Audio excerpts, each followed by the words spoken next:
En el último café, en este caso, vamos a estar hablando de una situación que es muy actual, que hay un disparador, que es el caso de Laje, ¿no? El periodista de la señal de A24, que comenzó a recibir distintas denuncias por maltrato y que se fueron diversificando y que fueron apareciendo voces hasta un pedido de disculpas o intento de pedido de disculpas o de mostrar su posición.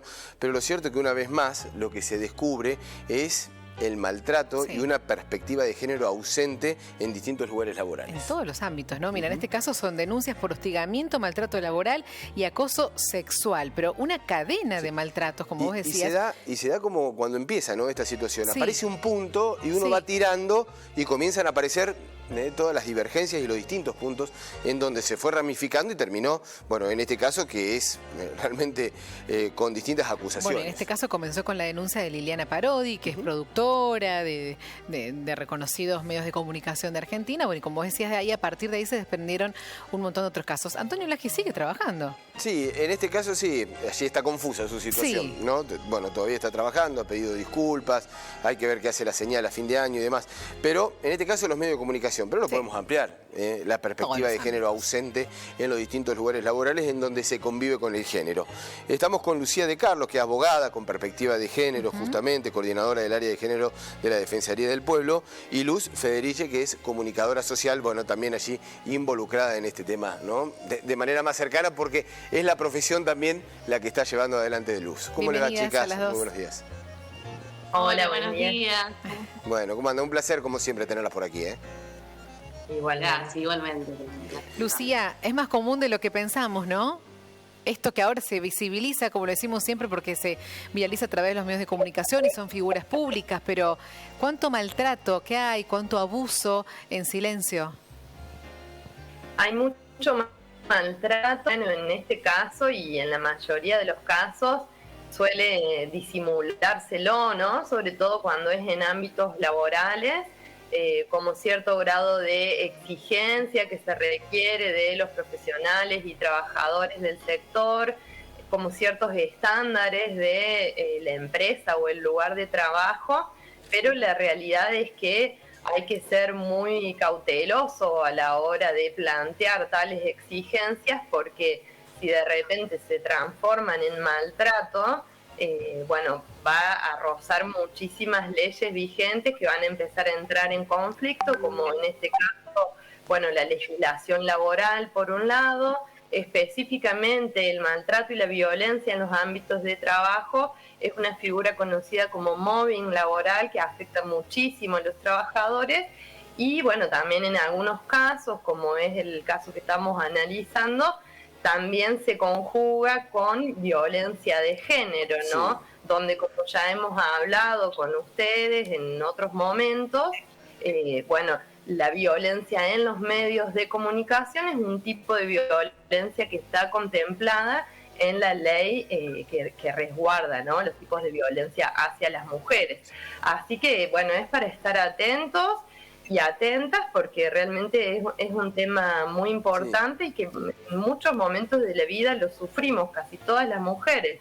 9 de cada 10 reciben maltrato, uno de los ámbitos puede ser el laboral, lamentablemente. Ya te voy a preguntar, Lu, ya te vamos a incorporar, pero quiero hacer hincapié porque allí Lucía, y se lo vuelvo a repreguntar por su calidad de abogada, en este tema, porque el Laje justamente lo que utiliza es esa cuestión de exigencia, de autoridad, digamos, ¿cómo se convive con eso? Porque obviamente es difícil diferenciar desde la posición del que emana órdenes la exigencia con el maltrato, es decir, ¿puede haber allí una confusión o está muy claro? Bueno, o sea, creo que acá en este caso la persona genera la confusión para de alguna manera hacer su descargo y bueno, y no tener que soportar estas acusaciones que se le están haciendo. La realidad es que es diferente, hay ámbitos de mucha exigencia en los cuales el ambiente de trabajo es de una alta calidad, porque además está comprobado que los trabajadores van a rendir mejor en un ambiente laboral en el que haya calidez, se sientan incluidos y se sientan retribuidos de alguna manera por ese plus que se le puede agregar al trabajo, ¿no? Pero cuando, digamos, lo único que hay de por medio son gritos, enojos, insultos, y ya luego comentarios descalificantes sobre el cuerpo de la otra persona o sobre otra situaciones. Eso es muy fácil de identificar, digamos, eso sí es muy fácil de identificar. Por eso vos lo tomás como un artilugio legal, digamos, a eso iba, ¿no? Sí. Bien. Sí, por supuesto, es la defensa que él va a hacer de su situación, pero cuando hay mobbing es muy claro porque además el trabajador o la trabajadora se sienten muy afectados en su espíritu, por un lado, en sus emociones, por el otro, y psíquicamente también, y esto se puede demostrar. Luz, bueno, la sumamos también a la charla. Luz, vos como comunicadora social, ¿has sido testigo de algún hecho, de alguna de estas características que estamos nombrando, de mayor o menor gravedad, pero ¿has sido testigo o has conocido algún hecho así en los medios, vos como comunicadora? Gracias a Dios, en mi caso no, pero sí conozco de personas que continuamente tienen violencia laboral, y como decía Lucy también con respecto a los argumentos que él daba, Antonio Laje, en su disculpa, uno ve y empieza a analizar cómo es como una cadena de maltrato y como una violencia sistemática, porque estas personas, por ejemplo, hablan, y cuando hablan y denuncian y dicen, me está pasando esto y esto, que yo, digamos, de una manera u otra podemos definir como que hay violencia, aparte de abusos, y en forma de acoso, como decían, como también violencia simbólica y verbal.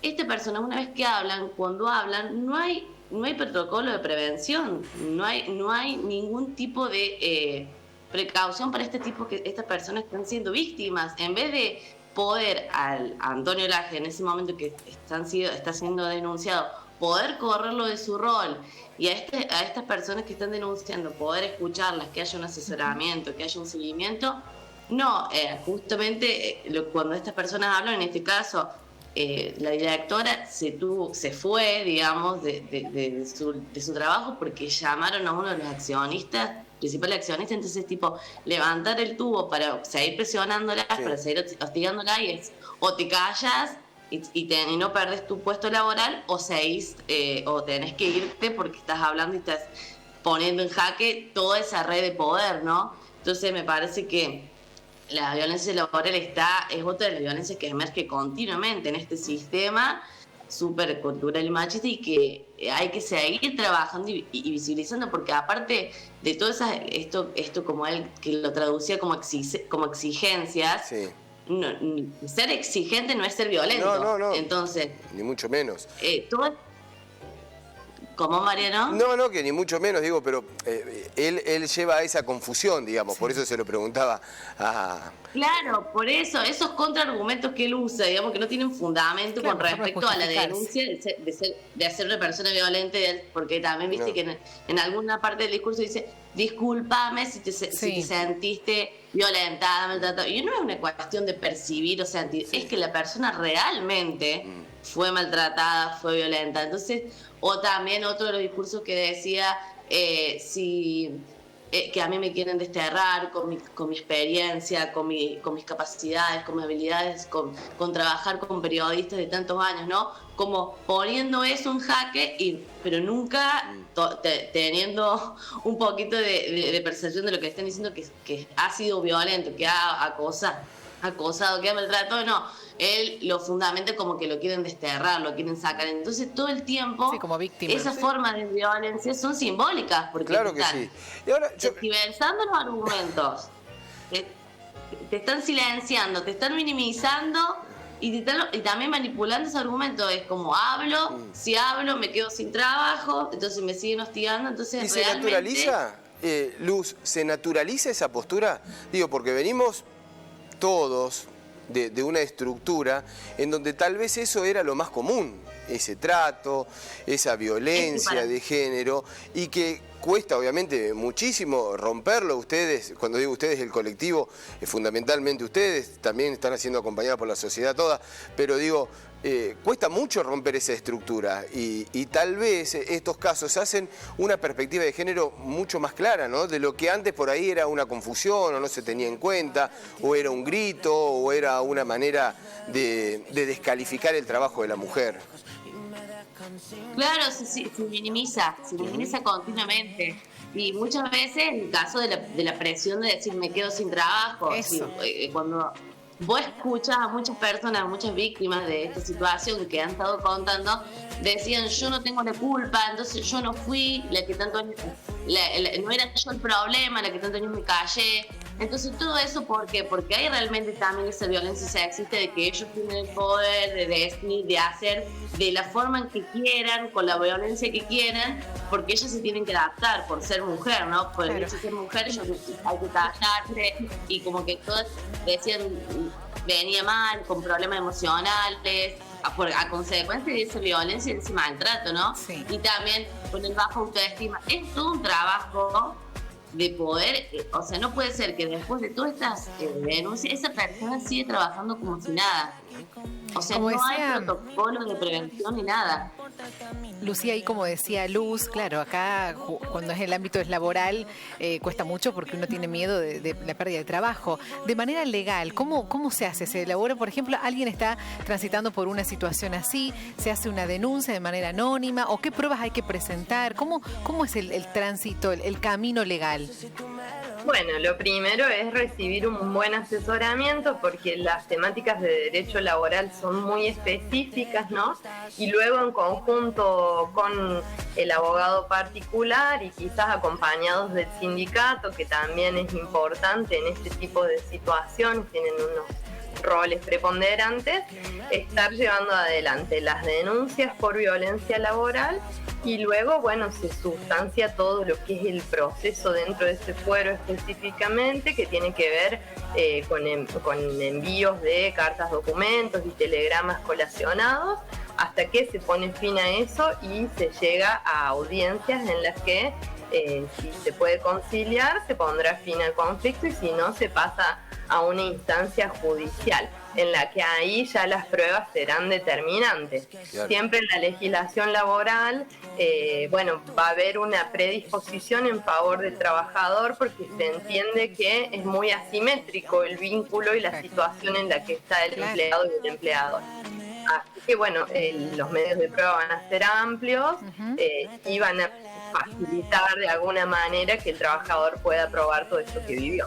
Mirá todo lo que falta, ¿no? Y escuchando la Luz, y para hacer un cierre, agradeciéndole, chicas, una vez más por la participación. Gracias. Pero desde el ámbito de trabajo hasta el gremio, hasta la justicia, todo, ¿no? Se debe tener con una perspectiva de género. Absolutamente es un camino que todavía es muy largo por recorrer, porque todavía nos falta seguramente muchísimo, chicas, y ustedes lo ven día tras día, ¿no? Pero bueno, en eso estamos, ese es el camino.